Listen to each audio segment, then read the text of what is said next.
ایک مرتبہ ایک بہت بڑے عالم اور ان کا کام تھا دفاع صحابہ پہ، مجھے فرمانے لگے کہ دیکھو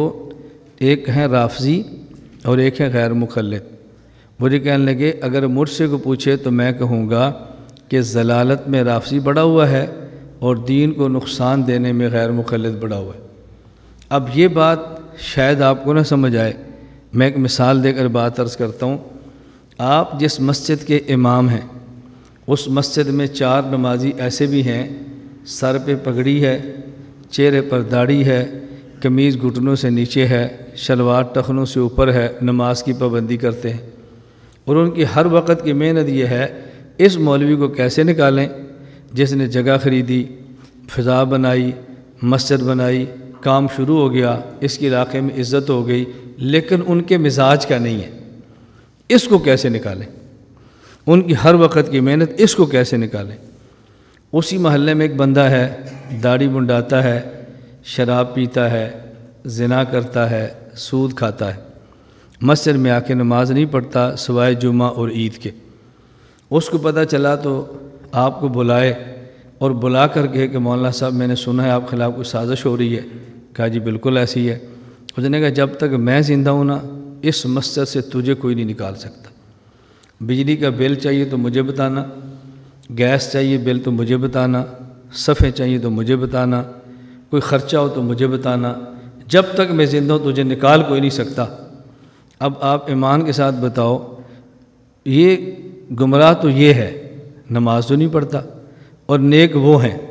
لیکن آپ اور دین کو نقصان یہ دے رہا ہے یا وہ نیک دے رہے ہیں؟ جی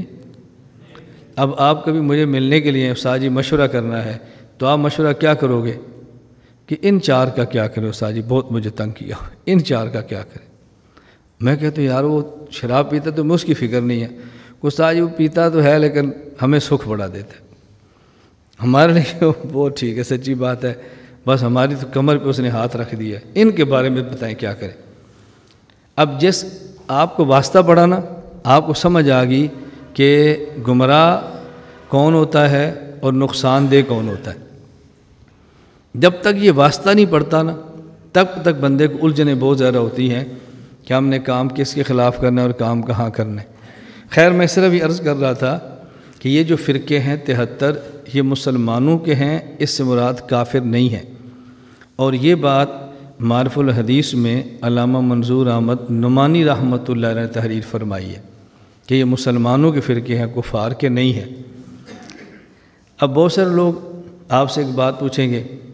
کہ دیکھیں جی فرقہ واریت سے بچنا چاہیے، فرقہ بننا ٹھیک نہیں ہے،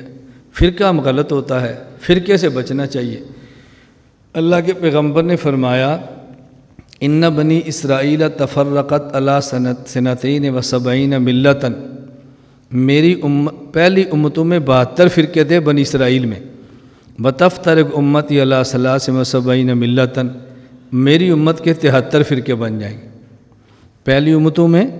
72 اور میری امت میں کلہم فی النار، سارے جہنم میں جائیں گے، الا ملت واحدہ، ایک جنت میں جائے گا۔ یہ 72 جہنم میں جانے والے بھی فرقے اور جنت میں جانے والا بھی فرقہ، تو حضور پاک تو جنتی کو فرقہ فرما رہے ہیں، آپ کہتے ہیں فرقہ نہیں بننا چاہیے۔ حضور فرما رہے ہیں نہیں فرقے بنیں گے لیکن 72 جہنم میں ایک فرقہ جنت میں، تو نبی پاک تو فرقہ بھی فرما رہے ہیں جنتی بھی فرما رہے ہیں، آپ کیسے کہتے ہیں کہ یہ فرقہ نہیں بننا چاہیے؟ قرآن کریم نے کہا واعتصموا بحبل اللہ جمیعا ولا تفرقوا، یہ جو ولا تفرقوا ہے نا یہ وہ 72 ہے، یہ کون ہے؟ واعتصموا بحبل اللہ، یہ 73 ہے کہ تم اس کا معنی یہ ہمیشہ یاد رکھیں، ہر بات کے لفظ سے کبھی الجھن کے اندر نہ پڑا کریں گے، نہیں جی فرقہ نہیں بننا چاہیے، فرقہ نہیں بننا چاہیے، فرقہ نہیں بننا چاہیے۔ اللہ کے نبی پاک فرما رہے ہیں پہلے 72 تھے اب 73 بنیں گے، ایک جنت میں جائے گا، تو جنت میں جانے والے کو بھی فرقہ فرمائے۔ فرقے سے مراد ہوتا ہے چند افراد جو ایک نقطے پر جمع ہو جائیں، اس کو فرقہ بھی کہتے ہیں، اس کو جماعت بھی کہتے ہیں، اس کو گروہ بھی کہتے ہیں، اس کو حزب بھی کہتے ہیں، اس کو شیعہ بھی کہتے ہیں، مختلف نام ہے اس کے، اور تو بات کچھ بھی نہیں۔ اللہ ہمیں بات سمجھنے کی توفیق عطا فرمائے۔